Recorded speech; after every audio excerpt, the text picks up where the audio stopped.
We unbiased, we untapped, yo God, my neighborhood, Pilsen, Chicago, Little Village, Profit Plan, y'all welcome, yo God, Chicago.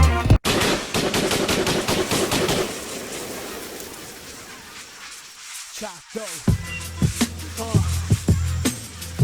Yeah, this Pilsen, baby. I put it down for my neighborhood. Damn right. It was your Pilsen. I tell them if you're from where I'm from, you know where I stay around. If you're from where I'm from, let me hear you say it loud. Where you from? Where you from? I'm from Pilsen, son. And where you from? Where you from? I'm from Pilsen, son. And if you're from where I'm from, you know where I stay around. If you're from where I'm from, let me hear you say it loud. Say it from where you from? Where you from? Son, and where you from, baby? We on, we live. My name is Johnny. We got Ruben here. Just gotta get him on mute. We got Moy from Pilsen Alliance, and we got Vicky Lugo. Representing Pilsen Coalition in favor of stopping the landmark decision. Yeah, I'm here. Okay, perfect. All right. Vicky, is your mic working? Yes, it is. Awesome. So before we're not gonna get into couple first topic we're gonna talk about today is we had a this Saturday we had a pandemic. We had a small business Saturday, so we had a lot of the businesses, promotions in the neighborhood, and wanted to talk to about what everybody was doing for the small business Saturday, whether it was shopping or supporting small business. I don't know about everybody else. I was watching the Tyson fight. I was supporting that fight. And so and one thing about it, man, I like the concept, man. That's the first time I heard of it, small business, man, because a lot of the businesses, man, are hurting. So it was good, man. I was gonna share one of the stories, man. I'm not sure if y'all know Nelson Perez. He's a business owner from the neighborhood. So I'm gonna share his story real quick and just with you guys, for you guys can see. So give me 1 second, real quick. Share screen one. So this are you able to see the screen? Yeah. So this article was written by the Chicago Reader. It explains a little bit of this locations right there, written by Mara Turcoti. The restaurant's right there on 19th and Damon. They Nelson and his mom has been there in the neighborhood for like I don't know how long, before I was born. They Ecuadorian background, and they one side they've been hit hard.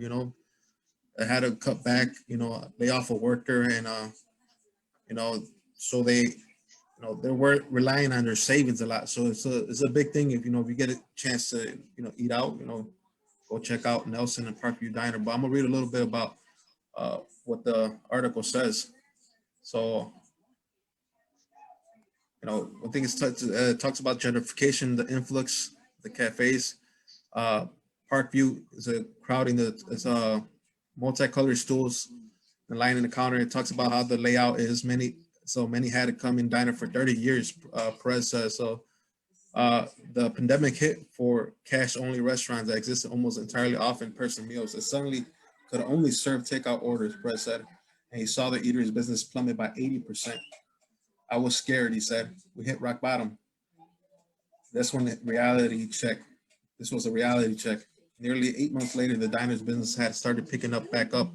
That's in part to City of Chicago's partial reopening that allowed restaurants to exceed 25% capacity. But for the Parkview Diner, that was still just about 6 customers. So, he talks about that, how his uneasiness, and he's unsure about COVID-19 cases surging, and J.B. Pritzker's reinstate another ban for indoor dining. As other restaurants in Pilsen elsewhere in Chicago have folded, he barely hung on. Uh, uh, he's hoping it blows over. He spoke that and he's hearing about the impending shutdown. I guess in time, we'll tell where they stand. one of the things, I spoke to him, at, in person too, and it's like he's, you know, Like, is he in uh, favor of the like the shutdowns that the oh, I don't government said? think no business is in favor of a shutdown. The thing That, is, that's what I'm obviously saying. they understand the why is in place, and they understand that people's lives are at risk. But a lot of people there, when they have a small business, that's their livelihood. That's how they live. They pay their bills. They're able to afford to eat out themselves. Whether they And have that a mortgage, rent, and or that's the thing though. Like we got these governors, mayors violating people's liberty. You know what I'm saying? To open up, like it should be up to them to decide if they want to open or close. yeah, and that's a hot topic, man. It's tough when you're talking about people's livelihood. Whether what is the best way to take for uh, businesses, or people's lives or put people's lives at risk. A You know, a lot of people don't know that like most businesses, well, not most, but like some of them are literally defying the orders. Like they don't care, and the cops, when the cops get there to try to enforce it, all they care about is like they got their masks on. They just give them like tickets. Like they're doing their job, just giving the ticket. They're not kicking people out when they go to the businesses that are open. Like I don't know if like there probably some businesses I could mention, but I don't know if I should mention their names or not. But yeah, a lot of businesses are like saying like screw you, you know what I'm saying? Like we gotta make money. You're not paying us to stay closed. yeah. Moy, I know this is hot buddy, man. What you feel, man? You work in a Yeah, neighborhood. yeah, Sometimes you eat out in a neighborhood. absolutely.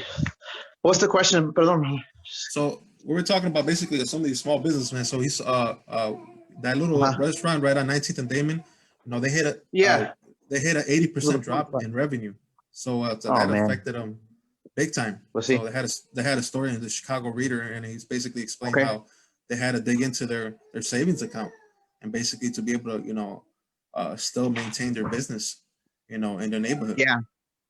And Yeah. this is one of Yeah. the That's- businesses that they mhm. didn't get it. They didn't get the loan because a lot of these Yeah. The loans PPP are, one. yeah, they give them out to these white owned businesses that Right. and the I fucking need them. more than likely have more employees. So what ends up happening is our small black and brown businesses ends up getting hurt because they don't get accepted into these loan programs. Yeah. Yeah. Yeah. Thank you for asking and explaining that because definitely we've been advocating for small mom and pop restaurants and businesses for years. Right. This is even pre-COVID. This is Yeah, during the obviously the Danny Solis era, but yeah, we talk about the PPP loans. When we did a search, like who in Pilsen, for the most part, right? We heard Dusex got some PPP loans. Some of these other you know, uh, probably bougie businesses got the loans, but what about the mom and pop? So I definitely hear you and feel you all like this is not right. You know what I'm saying? That's why we're going to see like small businesses struggle, and this is why we got to support them, man. Because if not, then we can't afford to lose any more small businesses in our. Yeah, and that's the thing though. Like it's like trying to do one thing, but we can't do one thing without the other. So like the only way we can probably maintain them to stay open and not lose like their business is either letting them open without restrictions, or at least like helping pay their whatever they need money for, like their if like for example like their rent if they're leasing the space, or their bills, Yeah. or at least Like like a freeze. Like a lot of people in Congress are talking about like some kind of rent freeze, but not only for residents but for businesses themselves. They're the main ones getting hurt by that. yeah. These are the businesses that are employing. Uh, so for just this one business, we had one person lose their job that lived in the neighborhood, and there's I'm pretty sure there's many more. And this is people that yeah. rely on this income to be able to live in the neighborhood. And yeah, gentrification becomes an issue because yeah, they end up not, if they don't have a job, they can't afford to live in the neighborhood. They have to pay things. Yeah, and that's the thing too, Johnny, that most businesses, they're sole proprietorship, so it's only like one person running the whole show. You get me? Yeah, And like literally most businesses are that type of corporation. You get me? Where it's only one person running the whole thing. So you're talking about easily more than 20 million people that do business by themselves, with nobody else's help. Yeah, no, then that specific restaurant is I believe his mom and Nelson really takes care of the day-to-day uh, issues within the restaurant. So Yeah. Yeah, they got good. as far as like help that the businesses ended up getting, like me myself, I'm an independent contractor, right? So like I benefited from that grant that we're giving, but I'm only a one person employee, so I only got like $1,000 grant, and then I qualified for like a $10,000 loan. But that loan you got to pay it back in 30 years. You get me?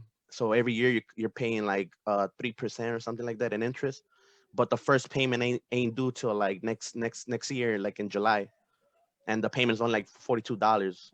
So it's not that bad. It was like a good help. For example, for me, like because I be like DJing on the side sometimes, but all the clubs are kind of closed. They're not open at full capacities. I can't even do like events, like concerts and stuff like that. So that's really hurting, like not only my pocket, but like other people's pockets. You get me that? Because Yeah, that was extra source of revenue that I used to depend on. yeah. So yeah, that's what basically he did. So I talked to him before, make sure I could talk about his story. And he's like, and exactly how this what this article says, he had to dip into his mother's savings that was saved for a rainy day. Her mother's savings, that's for retirement. That's for her to basically live and later on and not be able to worry. But now, they want to maintain their business, so they dipped into that. And it's like, man, what do you do to be able to help them out? And To be honest, we got to reimburse them like all that money they're spending. yeah, Because I'm pretty sure they got the receipts that they're paying money and that they're taking money out. So if we're gonna be helping all these corporations, what I'm saying, like we might as well help all small businesses too. Like regardless of whatever the requirements were to even get some of that economic stimulus that they get when we got the $1,200 checks. yeah. So Moises, I have a quote from you here in the for Chicago Reader. It says, "Mom and pop stores on 18th Street and Cermak Avenue are the neighborhood's main corridors, the lifeblood for the local economy." So, can you touch a little bit more about that? Well, that statement you said.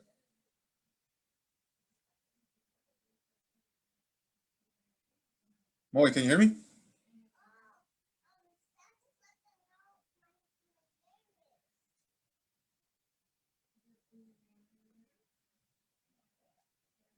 So I'm gonna touch on. I'm not. I can't hear Moy right now. Can you all hear me? I can hear you, but I think Moy got Okay, so I'm disconnected. gonna. Yeah, he got disconnected. So I'm gonna put. I put it. So he. I'm just reading Moy's quote here. He says, "We lose is obviously just not just money, but we lose economic power." So I'm not wanted to talk to Moy a little bit about what that economic power means when we lose these small businesses. Yeah, and like you were saying earlier, you know how you're talking about that white owned and affecting brown and black businesses. You know me, I don't really like using labels like that. So I want to know like what are those factors that are really discriminating them, since like I don't know, unless we are able to prove it's a racial thing. You get me? But it's Yeah, like he's saying about the economic power. I gotta ask him like to be more specific because those are his words, not mine. yeah, But it's true, you know what I'm saying? Like we can't expect other people like that are brown, black to invest or help other people start their own businesses if they're the ones like getting damaged. You know what I'm saying? Like most of the time, it's like people like are more willing to help you out if you look like them, for example. You get me? yeah. But most of the So time, it doesn't really work like that, though. You know? yeah, he's joining right now. Yeah. So we'll see. Well, he'll touch back about those comments. We have another right here, the Step Down Cafe. They refused to open up because they didn't know what was going on. With this whole pandemic. So it's like we lost a business there. To So be honest, like when they passed that stimulus for the $1,200 checks, that was a missed opportunity to try out UBI. Like if they really wanted to, Congress would have been able to send everybody $1,200 checks for a whole year. And that would have been interesting to see how they spend that money, especially with all the restrictions going on. But that was a missed opportunity, to be honest. yeah. Uh, Moy, can you hear us, or is your mic working or no? I think he's okay, let me admit him right now. Hey Moy, can you is okay.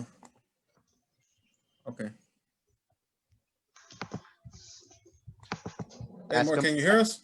Yeah, man. So sorry, guys. So yeah, I just want to talk to you about what you basically stated to the readers is about these type of businesses is you basically said we lose the culture, we lose economic power, Mhm.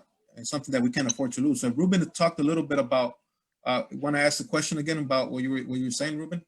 Oh, I was just making a reference to his comment about economic power. That we're losing Yeah, economic power, and that's what I was saying. Like you know how most of the time people that invest in our neighborhood are usually like obviously like the ones that live in the neighborhood.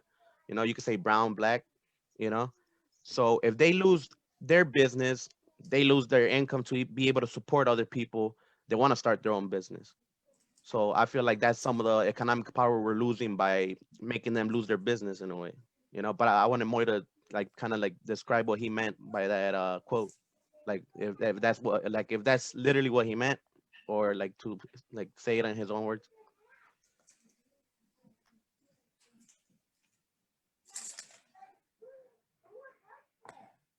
Show him the quote, Johnny.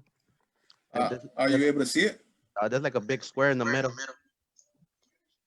Oh crap! I did see. Where is it? I see my name on there. Yeah, so it's right here. Okay, who quoted me? So this is the reader. ¿Cuándo? So this is the article was written just it's a recent article. It was written Yeah. on ¿cómo se llama? November 20. Recent. Hmm. So it talks about the businesses. So Yeah. that's what we lose is obvious. You know, so he's talking to some of the businesses. Is what we Yeah. lose is obviously not just money, but we lose history, we lose culture, we lose economic power, Yeah. and it's something we can't afford to lose. So Ruben was basically asking you if you Okay. can elaborate on that. Sure, sure. Thank you guys for having this quoted, right? Because I'm like, okay, what is this? Like, this is the Chicago Reader. Yeah, they're definitely recalling. I think definitely the economic power. I mean, you know, the heart and the you know the heart of the Pilsen, you know, economic right is the small businesses, the mom and pops, like 18, Cermak, Ashland, you know, all the way to La Western, right? I mean, even in the East Side, right? We got like these, you know, these mom and pops. So I think, you know, once we start losing those mom and pop businesses, yeah, we lose our economic power, right? Because you know, what are these politicians and these big shots? You know, they not only do they respect our political power, but they respect our economic power, right? And if we don't protect that, then we'll see again the mom and pops close down, and we'll see, you know, thankfully we haven't seen a Starbucks, but we've heard like, you know, these corporate, you know, chains want to open up in Pilsen, and every day we're hearing about like how, like, you know, they're trying to like come in and build these new businesses, right? But they're not our businesses, they're not family owned, right? Especially the families that have been in Pilsen for so long, right? The family businesses. So, anyways, yeah, I think we would definitely not just lose the, you know, the money that comes in from local businesses, but the history, right? We know that these mom and pop businesses come with history, right? The struggle. Our peeps, our parents, our grandparents immigrated from Mexico, right? They came in to build roots, and I think we need to fight for those roots. And if we don't, Yeah. then we lose it. We're screwed, man. Yeah, this specific family that they put on at first, Perez family, they're from Ecuador, but they grew up with, you Yeah, know, a bunch of Mexicans. You know, yeah. they're They you got the know, shop on Damon, right? They're yeah, the restaurant you're talking about on Damon and the yep, 19. exactly, Yeah, yeah, Ecuatorianos, Parkview. right? yeah, It's called Mhm. Parkview, no? Yeah. yep, Yeah, exactly. they got some good food. So Hell yeah, yeah, very They good got, food, they man. got It's hell some yeah. good breakfast. Desayuno, yeah, absolutely.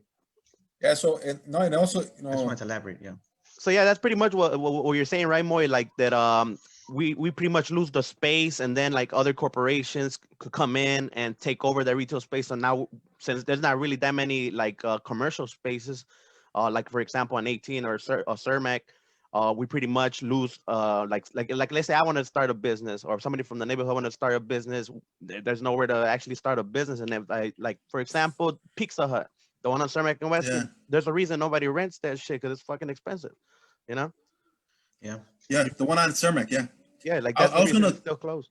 I was gonna touch on that real quick. So in this article, Perez basically this Nelson, which is the son, who runs the business on Damon, he basically says that the reason that they're diving into the mother's savings, but one of the other reasons is because the mother was very frugal with her money, so they were able to pay off the building that they use. So they own the building that they hold their restaurant in, so they don't have to rent. They don't have a mortgage. It's But paid off. how much your property taxes are? That's the thing. They raised the property taxes on them, so they're already suffering, and then now they're dipping into the savings, and now property taxes are going to come up for them. So I bet. that's I wouldn't be surprised they want them to lose that business because it's in a good area, like especially in the corner, close to the Pink Line, close to the Harrison Park. That's a very good area to like have some kind of business there. But I hope they actually stay forever. You know what I'm saying?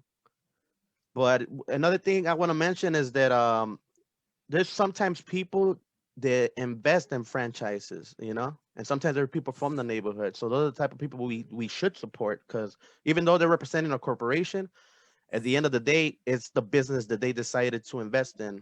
You know what I'm saying? For the neighborhood, and at the same time, obviously, if they make money, maybe they'll be more willing to help somebody else start some kind of business. I know a lot of us we're not really fans of like corporations taking over, yeah. but at the same time, I feel like it's still a good thing as long as it's somebody from the neighborhood benefiting from it to share pretty much like some wealth with the neighborhood. At least help the neighborhood either do the same thing somewhere else or just right here in the neighborhood itself. So we're gonna move on from this topic, and if you get a chance, man, support the small businesses, man. I put light to Parkview Diner. That's one of them, but there's a lot of other small businesses in the neighborhood, and make sure you guys all support and you guys come out because a lot of them, they're suffering right now, and we got to make sure we support them. I was just gonna look into one more thing. So I'm not sure you want to get into something light real quick. Basically, I don't know. Remember, Ruben? They were talking about Thanksgiving, right? So we do have some people from the neighborhood that do have a different outlook uh,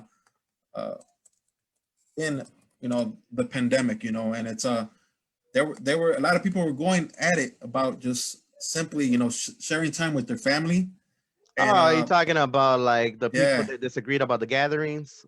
yes, It's like yeah, I'm telling you, it all comes down to attack on liberty. You know what I'm saying? Like just let people do whatever they want. Like worry about yourself. You know what I'm saying? If anybody who yeah, goes to those events consented to be together in a big large group, like I'm gonna give you an example.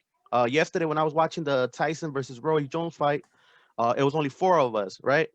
And they knew I was quarantining, you know what I'm saying, for like 14 days for because I thought like somebody had gotten exposed and exposed me, but turns out they were negative, yeah. you know.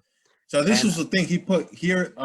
Everyone's hall pace USA for Thanksgiving, and it got like about 3.3 thousand views and 336 comments. So it was a lot of people involved talking about just having different opinions, and just more. I don't know what you think about. I know some of our family members. It's like they hear the coronavirus and they're like, wow, that it it's the doesn't. fear scaring No, them. some of us don't fear. They don't fear nothing. They're like, oh, we're gonna still have drink with the family and still gonna, I mean, we're the uh, land of the free and the home of the brave for a yeah. reason. So more, what you think? Some of our people, man, that's like, uh, What's that? oh, they're still celebrating, man. It's Thanksgiving, man. They're having large gatherings and it just uh Yeah, man. It's hard. It's hard, guys, because like, I mean, sometimes you just gotta set the example, like in my case, yeah, like we stayed home. My wife and I, we stayed home. We did everything virtually because we have the means to do that. We're seeing how COVID is impacting the Latino community much harder now in this new wave. So we're definitely concerned about that, right? And yeah, it's hard when we're trying to like, tenemos que explicarle like this is a health crisis, you know, and yeah, we're putting ourselves at risk. It's definitely not worth it, right? But I also want to acknowledge and recognize, and then you're talking about gatherings, right? That's one thing. But another thing is when you have no choice, but you have to get up to work and put yourself in at risk, right? And then yeah, trying to like hook up with families. So again, it's really hard. you know, but we're trying our best to like send the right message. Like, you know what, if you have the means to do so, play it safe. You know, Yeah. if not, if you have to be out there, if you have to talk, you know, then use, you know, use common sense, right? And we're really doing this. Como te dijera, we're trying to do this not to talk down, but to say, you know what, we're here for each other, right? But at the same time, like, you know, we got to take care of each other, you Yeah. know, And because no one's gonna do it that's for us. that's one thing I agree with you, Moy. You know, I'm a little bit. I I have see Vicky on here. Perdón. yeah, Vicky, ¿qué onda? I'm just trying to see like, what's up? I'm sorry. yeah, I'm just listening to you guys, but you know what? I agree with you, Moy. I think that we really have to be careful with each other and for others as well. I mean, I don't feel that it's just your freedom and you can do whatever you want to do because that's your right. I mean, which you can obviously, but we have to be conscious and we have to think about other people as well. Like I have a 2-year-old that has health issues, and I certainly would never want to expose her to this virus because I know things would go south very easily, and I have other family members that are also their health is compromised. So I think we really have to be conscious about this and be really careful with other people because like you said, Ruben, that you were quarantined thinking that you might have been exposed, and I mean, it's a scary thought thinking that, you're exposed, you might have it and you might pass it to your family. And then, worst case scenarios, you don't want to be in that situation. You don't want to have families that are, in the hospital dying by themselves, not being able to hold their hands, to be there for them. I know people, friends, who have unfortunately passed away from the virus. And it's not something that it's just a common cold or the flu. For some people, it is a lot worse. It's a life and death situation. So I think we really have to be conscious about that, about us, our family, and other people. That's my thought. Yeah, and I just want to follow up on the responses. Like that's what I'm saying. Like me, for example, I'm pro liberty. You know what I'm saying? Like I acknowledge the Ninth Amendment, but like it's cool to give us recommendations. Like for example, me, that's the reason I quarantine. Because I'm not an asshole. I'm not gonna like intentionally infect other About people, knowing I might be infecting myself. But but the thing is, people should have the option to stay home, go out, open, close business. That's all people like me are asking for. Like, just give them the option. Hmm. Like, don't force them to not open at all, or threaten like to fine them or arrest them if they do open. You get me? Or stuff like that. But as far as like people that refuse to wear their masks, like to enter the store, for example, those people are stupid. I'm gonna keep it real. They're stupid because they gotta respect private property. You know what I'm saying? As far as public property is concerned, in reality, nobody really owns the country, so we can't say, "Oh well," like just like a private property, we could say you gotta wear a mask. No, it don't work like that, because technically, the ones that disagree also own the country technically. So as far as like public spaces, like public buildings, they could recommend it, but in public buildings, for example, they shouldn't be forcing people to wear a mask because for whatever reason, even if they don't want to, they don't have to be like a specific reason. Like some people talk about like they got like breathing problems or breathing too much carbon monoxide or something like that. So I don't really know much about those kind of reasons that they don't recommend certain people wear masks. yeah, But Ruben. Uh, I agree with you in a way, man. But just we just got to be conscious of the people that are getting sick no, yeah, of and the course people that can't get sick. yeah, like just So not only them keep the distance from people that refuse to wear a mask or follow the recommendations, but the same rule applies to the other person that's obeying them. You get me? Like stay away from the people. It's like when you're around somebody who's smoking a cigarette. You know what I'm saying? Like secondhand smoke is a thing, so get away from the smoke. You get me? all right, Ruben. So we're gonna go to the last topic, man. I want Yeah. to give it a little bit more time, man, because it's very important. So, Yeah, I uh, gotta catch up on that Bears game, man. can you see the screen right now? Yeah, the zoning committee to vote on So Pilsen Landmark. the zoning committee took to vote on the Pilsen Landmark District. It's going to be in December. It's gonna be December First. December 1st. Yeah. So one Alderman Tooney he chairs the zoning committee, And one of the main things he said, he he was asking basically they asked him, basically what are his concerns about the proposed ordinance, whether it be further gentrifications or be costly for building owners. And basically, he basically said that if this doesn't pass, that buildings will be destroyed. Kind of the so that's touching a little bit about the demolition ordinance that's going to be coming up as well, that they want to be passed as well.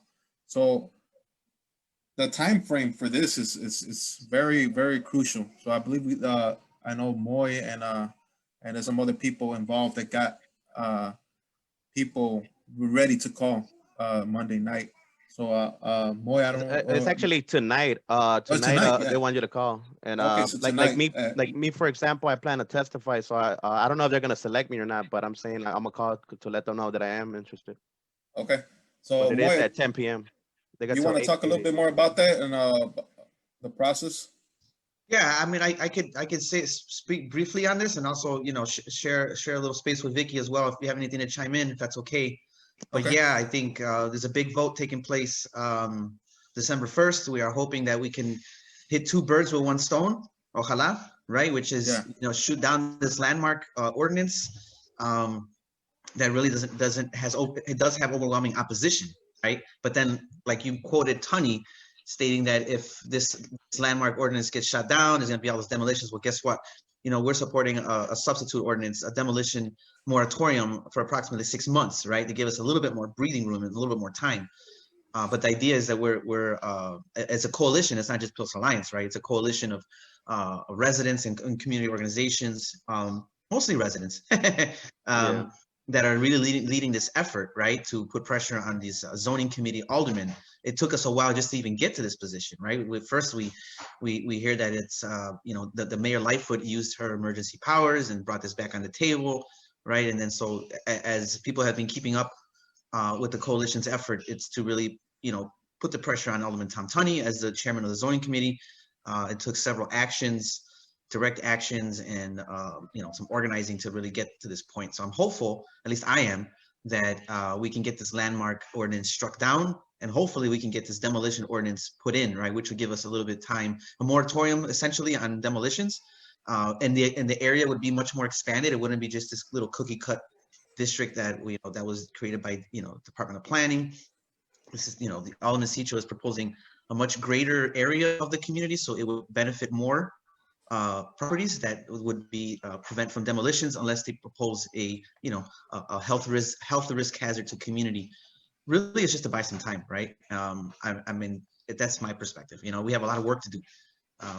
So again, I can go on and on, but I'd like to just share a little space also con Vicky if anything to say on you guys want to share anything? I'm gonna give you guys sharing. Well, I'm just saying, yeah.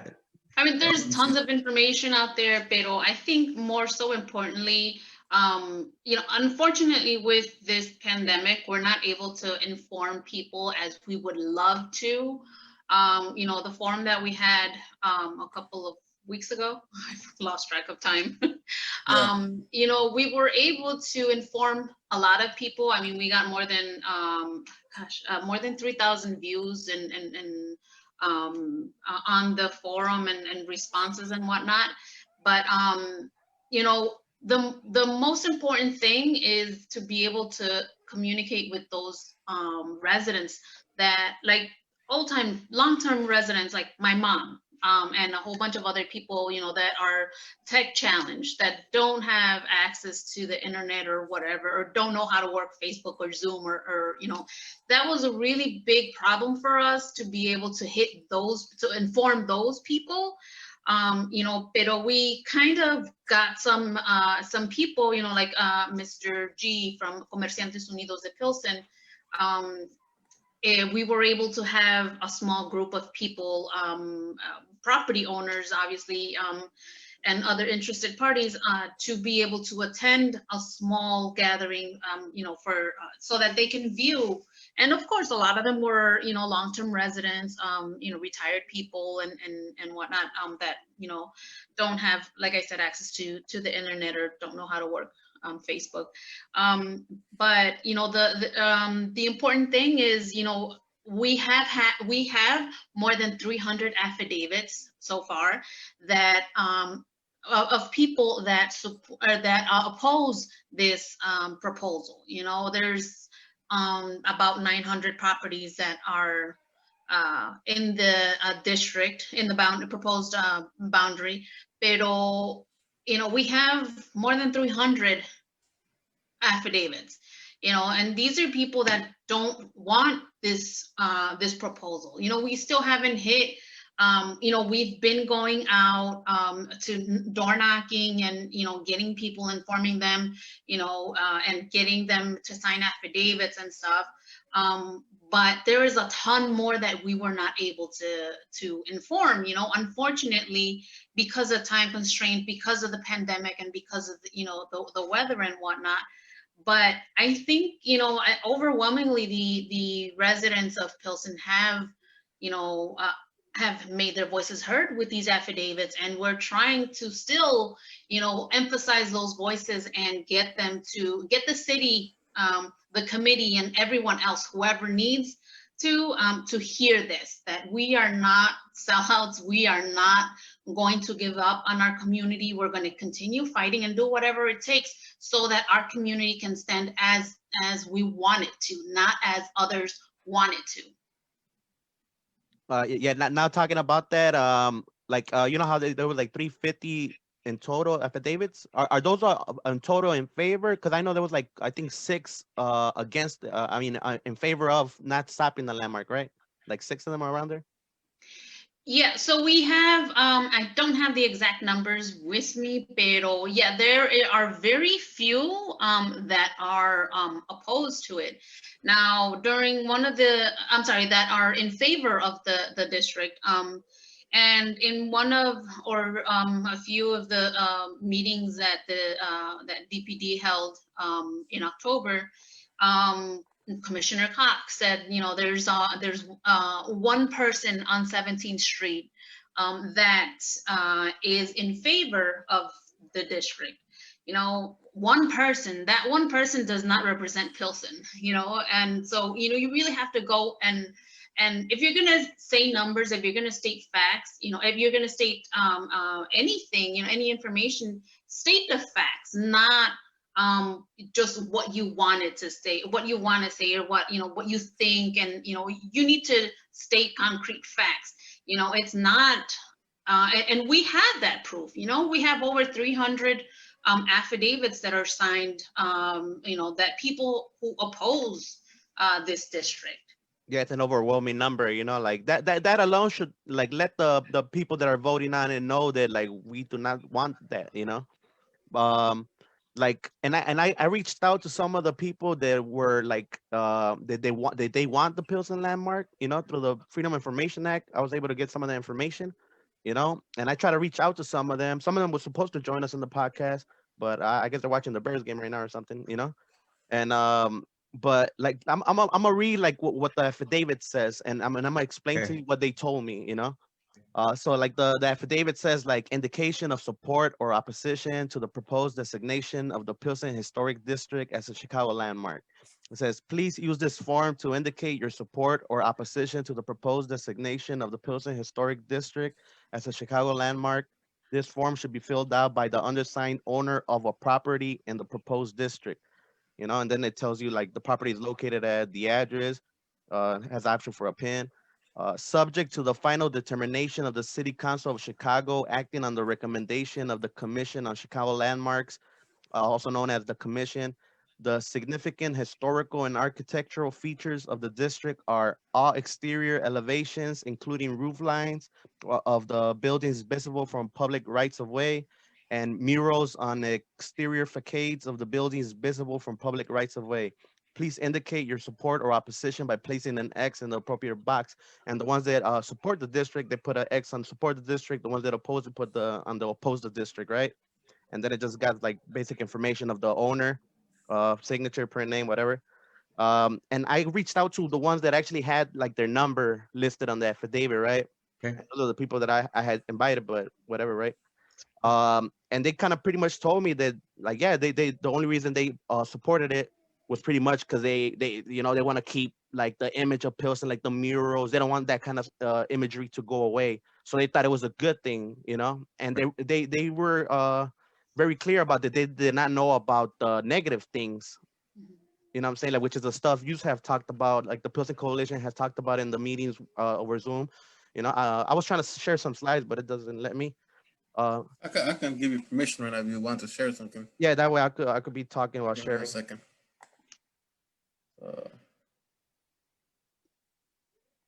I'll make you host right now. What I just quickly wanted to comment on that is that, you know, that's the thing that, you know, DPD is not giving the correct information because, you know, with the facades, you know, it has to be like, say, for example, my mom's building, well, the property next door to hers has a huge cow on the facade. It used to be a slaughterhouse or something way back. But anyway, so if that cow deteriorates or whatever, starts breaking apart, you know, it has to be maintained.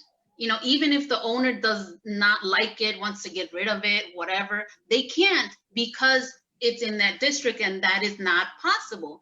You know, again, other things like, you know, the facade, if you want to change the aspect of it, if you want to change the structure, you know, like again, my mom's building back in the 80s and 90s, the facade was totally different, and it was closed in and, you know, whatnot.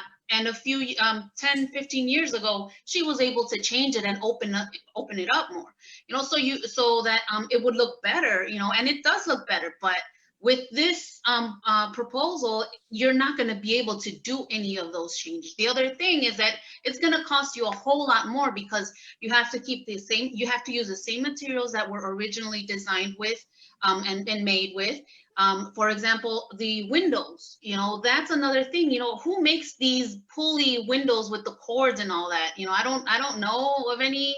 I mean, I go across the street to the hardware store at Alvarez hardware store, and you know, they have different materials now that, you know, that is being used now. You know, you don't have these pulley system windows that are that were originally built in the 1800s, you know, so it's going to cost you a lot more. And that's what DPD is not showing, you know, and that's what really upsets us because, you know, they're trying to say that it's not going to cost you more. It's not going to be, you know, it's not going to be an added cost. It's not going to be an added thing and whatnot. But in reality, I mean, if your property doesn't need any maintenance or repairs now, it's going to, you know, because it's a building and you need to have it maintained. So, you know, it's going to cost you in 5-10 years or whenever you need to repair or do anything. Yeah, and I think that's pretty like bogus what the city's pretty much doing, you know, like specifically the people that are selling the property owners like, oh look, we're trying to protect the community, but in reality they're like, you know, hiding all the evils, you know, behind it. Right. Wolves in like- sheep's clothing. Yeah. So Wolves like in for sheep's- example, you know how you're talking about the renovations. So I got the slide right here from that meeting. So it kind of like describes what you're talking about, that the owner must invest 25% of the market value of the property. You know what I'm saying? Yeah.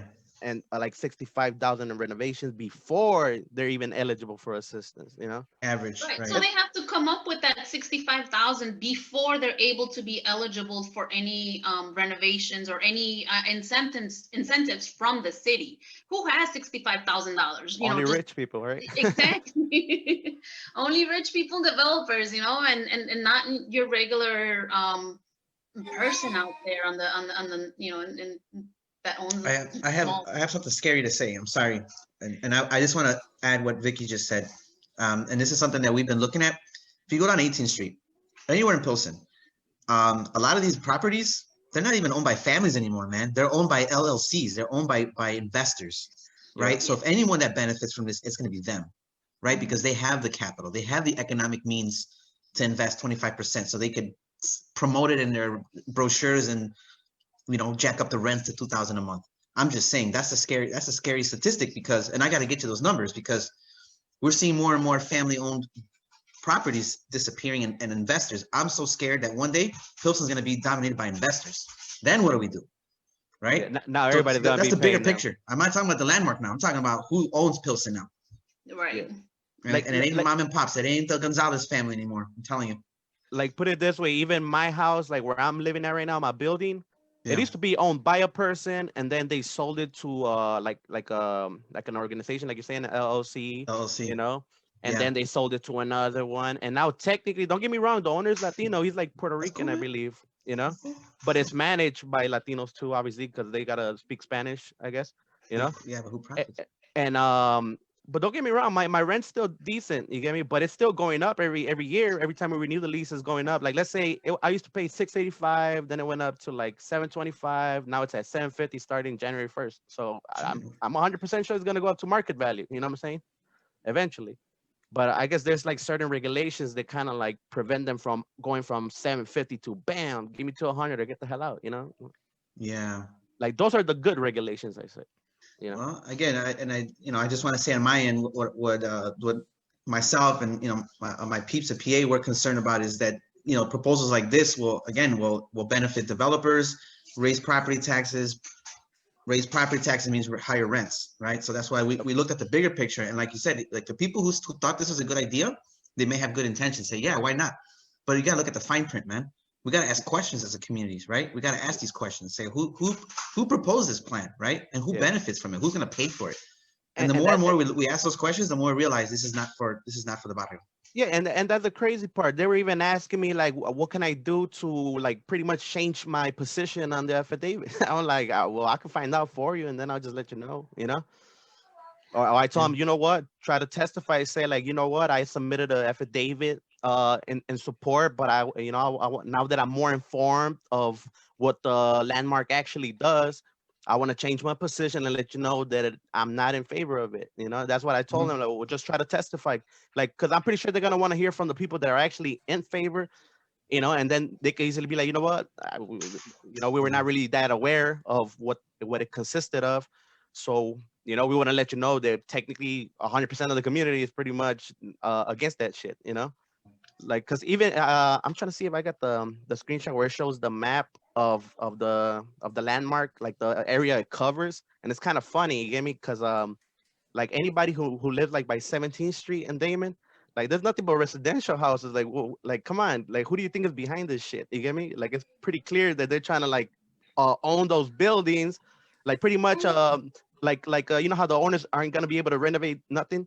So eventually, since they can't sell their buildings, it adds up to problems where eventually they gotta sell their house. Who's gonna buy the house? You know what I'm saying? Somebody who's gonna wanna be able to pay those 65,000, demolish that building into a fucking condominium building, like And guess what happens? Perdón, Ruben. This is yeah. something I want to bring up to all the viewers. When that happens, when developers say, buy those mom and pop buildings, they kick everybody out. They don't matter if you're a 30, 40-year resident, whether you have your abuelita lives there. They don't care if if you have family members with special needs. They're gonna give you the eviction notice because that's what they want. They want us out. They want everybody out so they can jack the rents. Oh, there So you go. again, this landmark is just it's wolves in sheep's clothing. Yeah, And it's happening. It's still happening right now. and I could even tell you a story. So check this out, all right? I try to do, like, my parents used to own a building on 18th Place, right? And like the bank that gave them the loan or whatever, didn't want to like accept mortgage payments. So we're like, what the hell? We're trying to catch up. We're trying to pay up what we owe so we could be on good standing and pay this house off. They're not accepting shit. If anything, they wanted us to foreclose. We're like, well, fuck it. I guess we'll save the money since you don't want to accept it. And then I believe there was like a hailstorm or something, and it damaged the building. And we got the insurance to give us money and tell me why they cuffed the money, that we couldn't even repair the house. You know, What they say? they cuffed the 30,000 and added it towards the balance of what we owed supposedly. Mhm. And then eventually they kind of like during the court proceedings, they started like negotiating. All right, well, just send us at least 1,000. We're like, that 1,000 ain't shit. You know what I'm saying? Like, we're trying to pay off the house. You just want like a minimum payment because you got some, like, you got an agenda pretty much now. Yeah, yeah.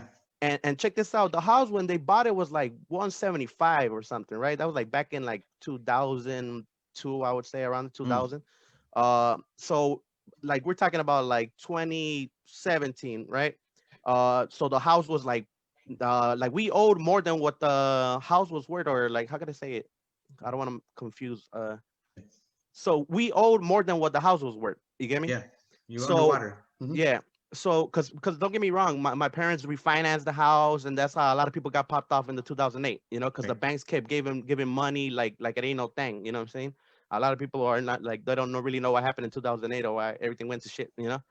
But so check this out. Me, I try to do what the developers do. I was like, well, you know what? I'm gonna get one of those loans that the developers get, and pretty much turn my fucking building into a condominium building. Fuck it, you know, why not? Add a third floor while I'm at it. And guess what they said? Hell no, they ain't giving us shit. They wanted like all these requirements that developer or just companies in general, or even rich, not even rich people could get them. You gotta literally have a friend in fucking in Chicago to like pretty much give you that TIF loan. You know what I'm saying? And so they refused to give us the loan. So, but check this out. So whatever, we had no other choice but to foreclose, sell the house for whatever we could sell it for. They ended up selling it to a corporation, you know. And the house, you could go pass by it and see what they're doing to it right now. It's 2242 West 18th Place, you know. Mm. And Mhm. like so they're pretty much when they finally like make the transaction complete, they ended up like you said, giving everybody an eviction notice, including my sister and my dad that were staying there at the time. You get me? Like everybody get the Yes, fuck out. Like in 30 days, you had 30 days to get the fuck out. te digo. And then they put like the fucking chains and shit so nobody could go in there anymore. All kinds of bullshit, you know? Sorry to hear that, brother. But it is what it is, you know what I'm saying? That's why we're renting now, you know what I'm saying? We went from homeowners to fucking renters again. But I mean, it's less of a hassle. We were tired of dealing with people that didn't want to pay their fucking rent. And we were charging cheap as hell. We were charging like 600 a month. You know what I'm saying? And they still didn't want to pay that shit. So we were doing like, you know what I'm saying? At the end, we got fucked. You know what I'm saying? Mhm. But it is what it is. Yeah, one thing I was gonna touch on, what you said, Ruben, man. Like what the banks were doing, I'm not sure if anything could be done about that, but I know there's a lot of banks where as soon as you miss some payments, they stop accepting payments from you. So and they even start paying off your property taxes. So when you go to the city and you try to make a payment, oh, it's already paid. And a lot of people that uh, are like low income, speak Spanish, and that, oh, well, my taxes are already paid. Well, that's not.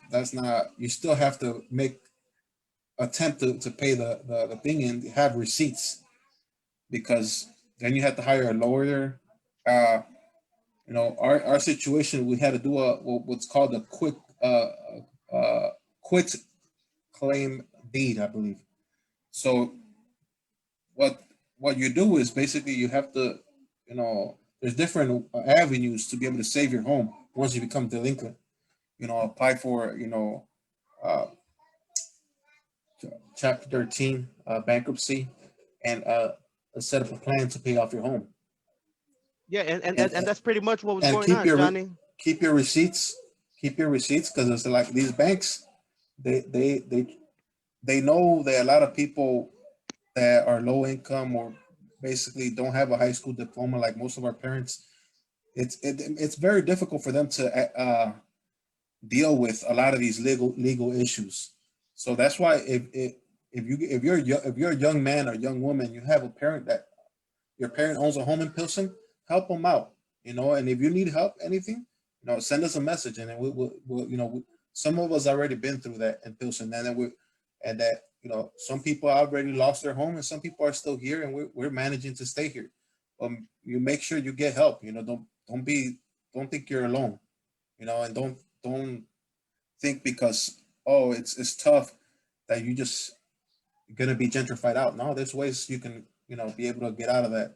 Just make sure you gotta talk about we gotta talk about it. We gotta talk to each other, and if there's avenues to go. We can still take them, and manage to keep that economic wealth within our communities. Like just like small business, keeping your home is economic wealth, and with economic wealth, there's power. Yeah. So yeah, go ahead. I want to add to what you're saying, Johnny.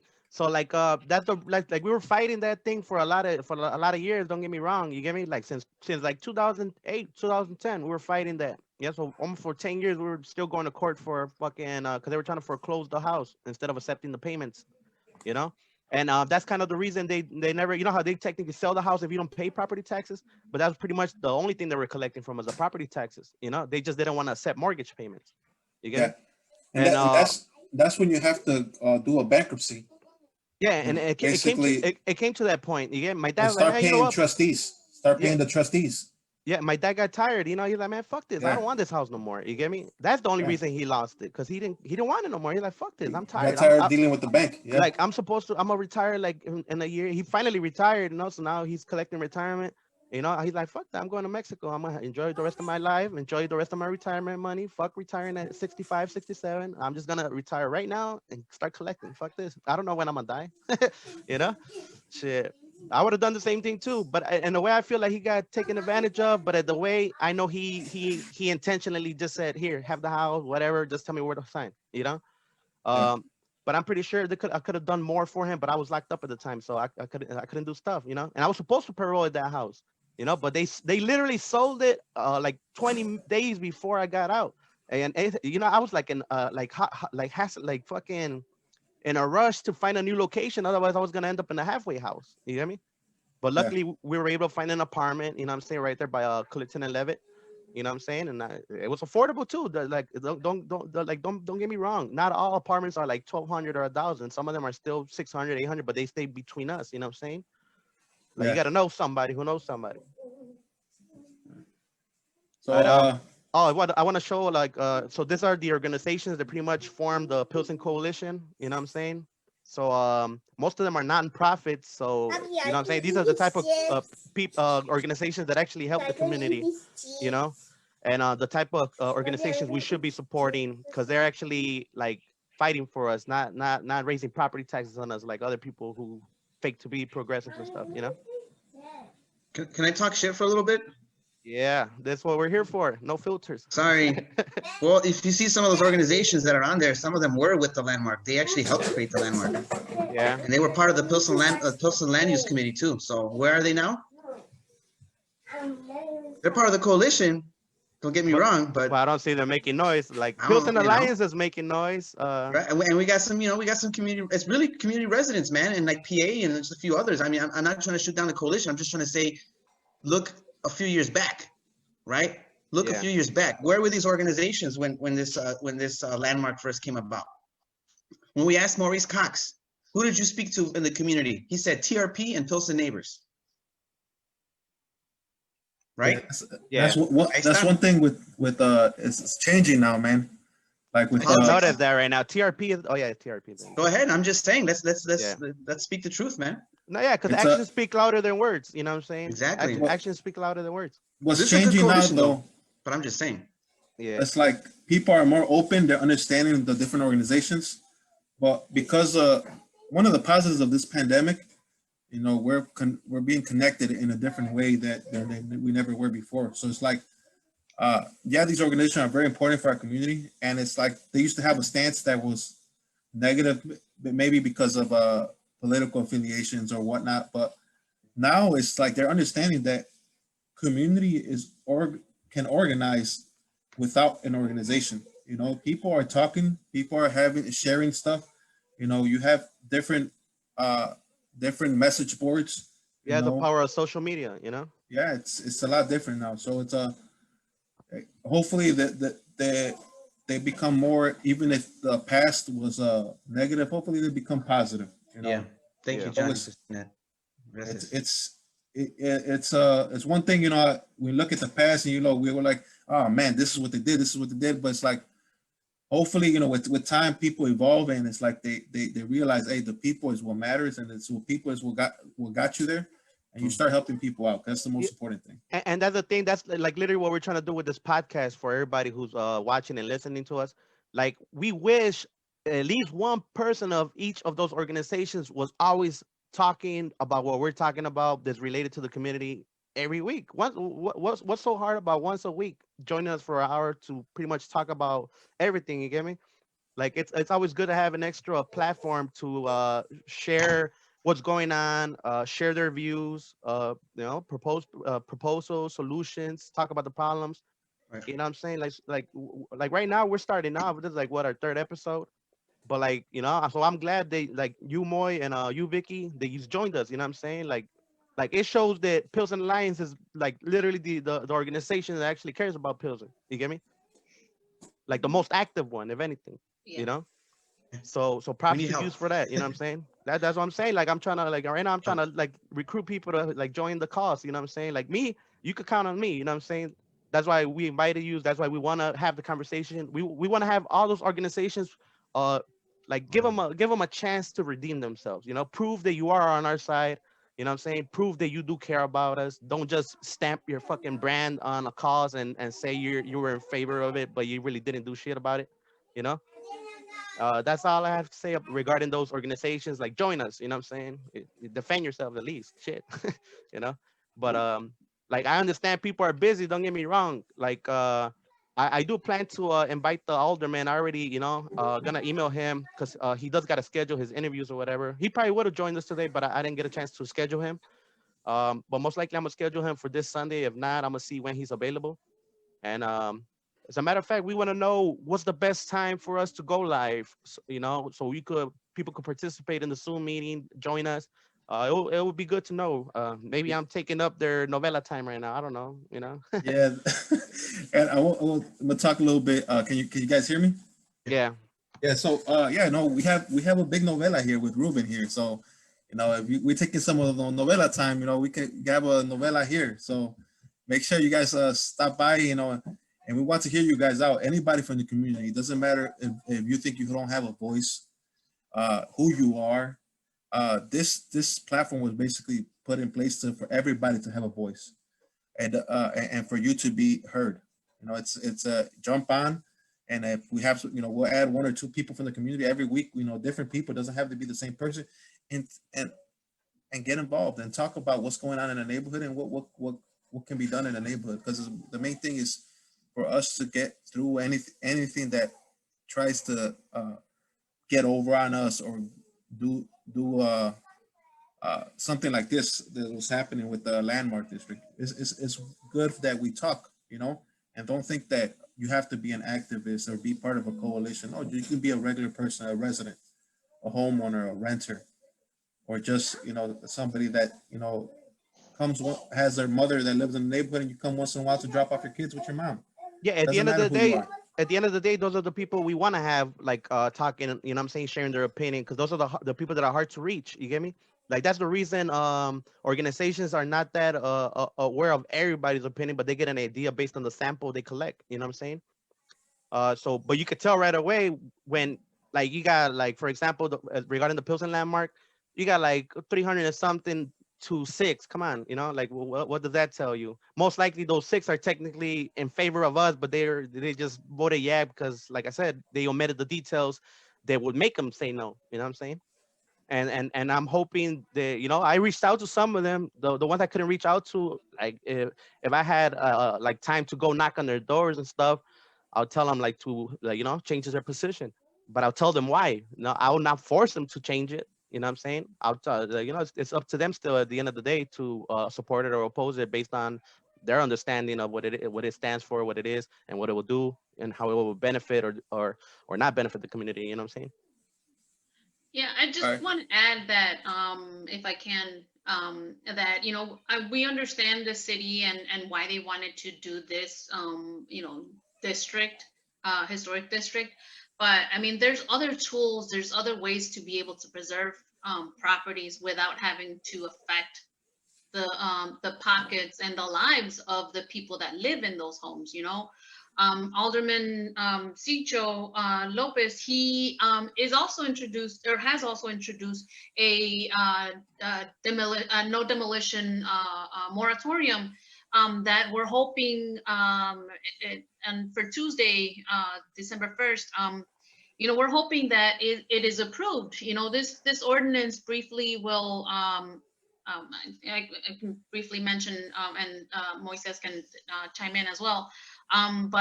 So this proposal would allow would give 6 months of no demolitions while there is a process for review from the community and other people. You know, obviously it would demolitions would probably be approved for imminent dangers or threats to the lives or whatever.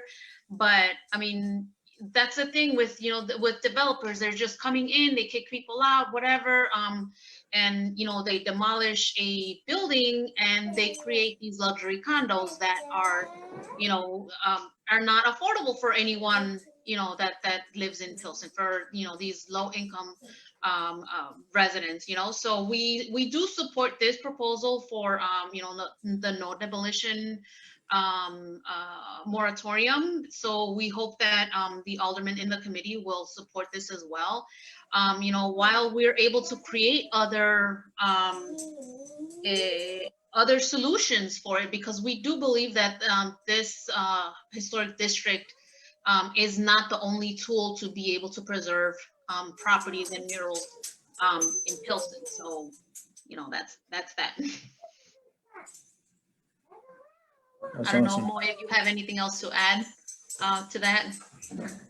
No, I think yeah, I think you made a really good point, Vicky, about the, you know, the gist of the ordinance. There's also something else about like the housing, supposed to like some kind of housing task force that the city. Again, I'm always skeptical of that, right? But I think it's upon us as advocates for community, as y'all as community residents, to determine what that is, right? To figure out what is the real housing needs for Pilsen, right?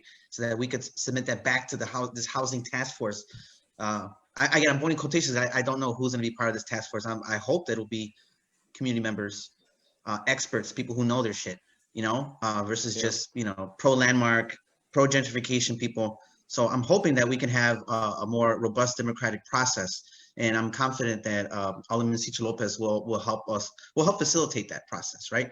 Because more than anything else, I think this is really a message about community self-determination, communities being able to figure out for themselves what the needs are versus having the city, Chicago, kind of push its way, right? So I'm going back to bigger picture, like really this is just about communities having its own voice. And I think that this is a great opportunity for us to exercise that, right? And again, this is all done grassroots, so we have a couple more days, right, Vicky? A couple more days before the big day. Well, tomorrow.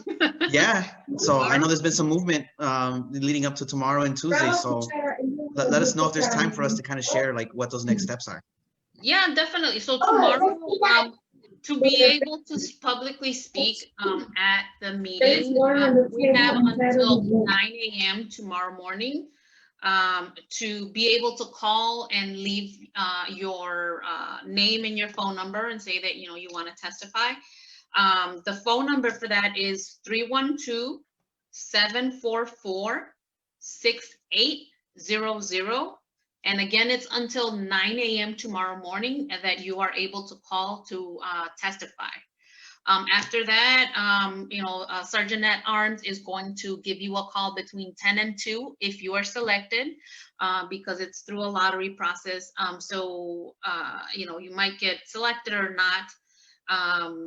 But between 10 and 2, if you're selected, you'll get a call that stating that with instructions and the phone number and a passcode that you have to enter to be able to speak. You know, they'll give you instructions on how to do all that. And then Tuesday morning at 10 a.m., once the committee, the meeting starts, you know, you have to be ready and be able to speak. They will give opportunity for public comments first, and then the meeting will proceed. But, you know, your comments are limited to 3 minutes. So we have several people already that are have signed up to speak publicly. So we're hoping that the city, the committee will listen to the community and, you know, vote in favor or vote in opposition, reject the landmark proposal, and vote in favor of the demolition moratorium. I just want to say that I'm sharing right now like the instructions in Spanish para la gente que no sabe inglés, para que lo lean en español y si quieren participar y ayudar, ahí está. Hopefully they can see it. las instrucciones Yeah, para ayudar. también puedo comentarlo, decirlo en español. So mañana, tenemos hasta mañana a las 9 de la mañana, o antes de las 9 de la mañana, para llamar, para poder dar su testimonio públicamente durante la junta virtual. El número a llamar es el número 312-744-6800. Y debe dejar su nombre y su número de teléfono diciendo que quiere comentar públicamente o dar su testimonio para esta propuesta. Entre las 10 y 2 de la tarde, el sargento en armas le va a llamar para darle instrucciones y el número de teléfono con un código para poder accesar. Si es que usted ha sido seleccionado para llamar, para testificar, perdón, porque es un proceso de lotería, y después a las 10 de la mañana el martes usted tiene que estar listo y preparado a las 10 de la mañana que empiece la junta. Van a dar la oportunidad para personas poder dar su testimonio antes de que empiece la junta. Entonces, tiene un límite de 3 minutos para poder dar su testimonio. Lo puede dar en español, pero si tiene a alguien que le puede traducir, para que así todos los concejales del comité sepan lo que está diciendo, pero de nuevo tiene que ser dentro de esos 3 minutos para poder dar su testimonio. All right, and I'm sharing the instructions in English just in case like people didn't hear the number well or like the information well. They could hopefully read it on the screen while they're watching this. Could you scroll up a little bit, Ruben, por favor? Yeah. Scroll up, scroll up, scroll up. Just want to see something real quick. Hasta arriba. I want to be able to forward this too to some others in case they didn't get it. Like the Spanish part or the English? The top part, the top. Hasta arriba, por favor. I can email it to you, Moises, as well. Okay, no, because I didn't recognize the email. Oh, I it's didn't. the coalition email, yeah. I know. I'm like, how the hell do I not recognize that? No Pilsen landmark. At Gmail. Yeah, could you? Because we're also doing some last minute outreach as well, so we want to make sure we can send this information también. Yeah, I think that's what Javi is doing right now. He's Yep. one of the active members helping out. That's why I invited him, but he said he had to do some outreach work. So right now, like there's some of us that are working. Some of us got to share the voice. Oh crap! It was November 19th. My bad. That's why I didn't see it. Yeah. Okay. Cool. Thank you. All right. Let's see. Is there anything you want to add, Johnny?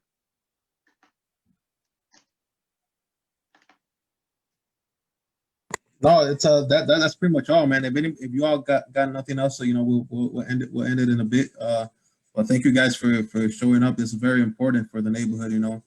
Not only one of the things we got to support our small businesses that we have in the neighborhood, but we got to be informed about policies like this landmark district and the negatives and the positives. And if there was more positives within this landmark district, it will have more support. But unfortunately, it's a very expensive ordinance for people to be able to afford. Yeah, like I'm pretty sure if that's what I want to hear from you, Moy and Vicky, since you are like more aware of like the whole thing, like what it includes and what doesn't include. Like what do you think would make the people actually support it? Because I think didn't Pilsen Alliance originally support it and then they changed their stance? No. See, that's the thing. Like these DPD, they try to play games. They met with us, and we're the ones that asked the questions. Who designed this plan? Who did y'all talk to? What is your affordable housing plan? The dude literally walked out. One of the dudes walked out the room. I forgot his name. He walked out because we called him out on their shit. But no, we never supported it. And we never did, right? Until this got reintroduced back in July. That's when we had to okay, let's go back to our minutes. Let's go back to our meetings. So nobody has the assumption that Pilsen Alliance supports this, and we didn't. And so we haven't. No, because we asked those tough questions and we never got good answers. I'm glad you cleared that up, because I was wondering why the hell what had happened, like if somebody was lying. That's what I assumed. I'm like, why would they change the thing? Like, is there a reason for it? Or people make assumptions. But yeah, again, we're transparent. Like we even published our minutes, like our board minutes. Like we met and we said, we don't want nobody to make the assumption that Pilsen Alliance is behind this, because we're not. And we put it out there. So from the beginning, you've never been in favor of this, right? Nope, not at And, all. and so that's where I want to go next. Like, what do you think they got to change Oh shit. to actually make it more like appealing to support? I mean, I can answer just on like again from like my put my Like your PA hat personal on. opinion. Yeah. Yeah, or even okay, personal, whatever. Just meet with community. Like, don't make these plans without asking the community what they think. Speak to the families and the business owners and property owners. Don't think they know better. Yeah. So I think that should be done better next time. Is no plans without community. It's not for community. Like community input, right? Like I even Yeah. I think did I mention I've been to so many fucking meetings that I don't even know which ones I said something or heard something, but like I remember mentioning to the alderman uh that they should let us like take care of like anything that has to do with Ward 25. Like let Ward 25 decide. Like don't have all the aldermen stepping on our toes. You know what I'm saying? Trying to kiss ass. Make us like other aldermen kiss ass to them to get certain things in their favor that helps their district or helps their agenda. You know what I'm saying? Like Yeah. I feel like that's pretty much how Chicago politics is. You know what I'm saying? Like it's kind of obvious to see how it works. You get me? Like I just want to say one last thing, if that's okay, Ruben, and I'll yield my time. I think one of the things that we've been hearing about is aldermanic prerogative, right? Yeah. Mayoral prerogative, and I think you know what I'm going to say. It's like it doesn't matter. What matters is community prerogative, right? And I think Yeah. this campaign to stop the Pilsen landmark has shown when community members organize that we can set the demands. Yeah. Communities can set the demands, right?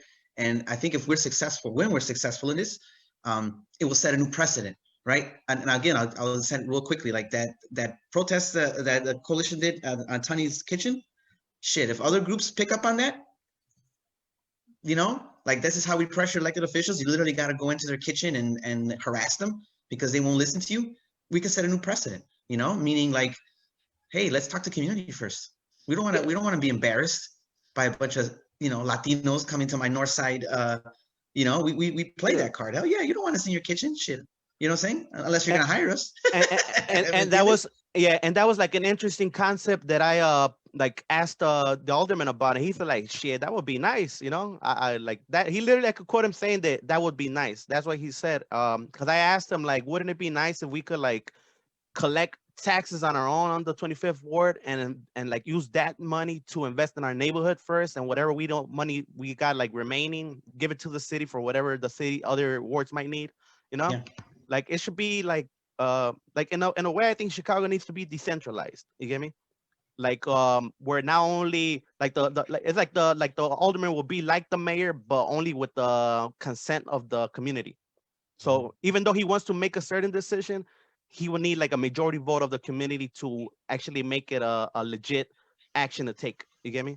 Like not just because like so that way he don't become like a dictator, for example. You get me? Like that way he could be like, well, the community agrees, we're gonna do this, we're gonna do that. Like let us raise property taxes or lower them down on our own. You get me? Or let us assess the property tax like based on whatever that building is worth or whatever the process is to kind of determine that. Yeah. Like me personally, I think we shouldn't even have property taxes. But don't get me wrong, I understand therefore like technically to fund the schools, but there's alternative methods to kind of do what taxes do. I agree.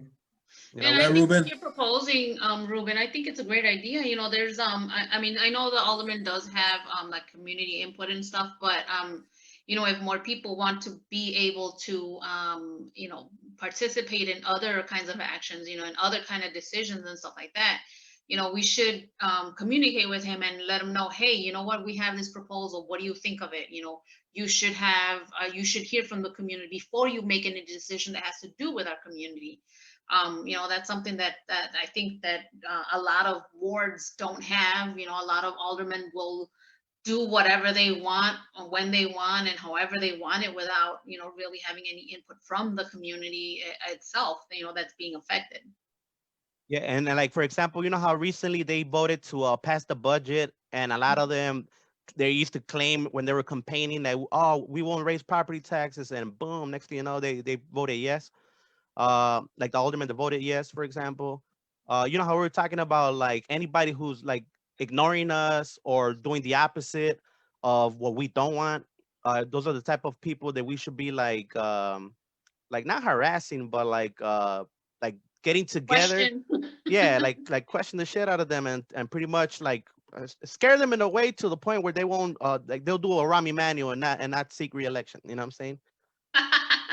That's a great idea. I mean, I think that's another topic that we really do need to tackle because, you know, you have like Mike Rodriguez who voted for it, you know, and whatever his reasons were for it, you know, it's really, he's not really taking into consideration all the residents and all the people in Chicago that will be affected, you know. People are already struggling as it is. You know, there's a damn pandemic that's going on and, you know, people are not working or their hours are cut or whatever, you know, they're in unemployment or like me, that's not, you know, and I'm not working and, you know, it's just, it's affecting these people so much more than it is other, you know, wealthy, affluent people. So we need to question them and, you know, get their, you know, figure out, you know, why did you vote? Okay, what other options are there? You know, what help are these residents going to get? You know, and I mean, because it's really hard. So many people are struggling, and that's not something that should have been voted on right now. And you know what, man? I wish there's one guy named Troy. I'm pretty sure you know about him. He ran for alderman and then ran for the Green Party. Like, don't get me wrong, people got their opinions about Troy, right? What I like about Troy is that he's good with his numbers, and I bet you anything he could like literally like tell us the story of why those aldermen decided to vote yes. And I bet you that in their campaign contributions, we could find out the reasons why. Like, just follow the money, and boom, he'll. I'm gonna try to ask him if he could do Well, you that'll guys be a your favor. next, Yeah, for next week. yeah. I'm gonna ask him if he'll help tell a story. You know what I'm saying? Because he knows how to tell stories with numbers. So it'll be Tell interesting. him to stick to the facts. That's Not what I'm his saying. shit. Tell him to stick to the facts. Tell him. Tell him I'm still waiting to see that evidence that we're asking for. Hey guys, we're gonna I'm cut it just off because it's like 8:30. But for sure, yeah, we'll try to Thank you get up so much stick to the for facts. allowing Yeah. us to be able to take some of your time and inform people about this ordinance and then the landmark ordinance and the demolition moratorium. So thank you so much for having us with you guys.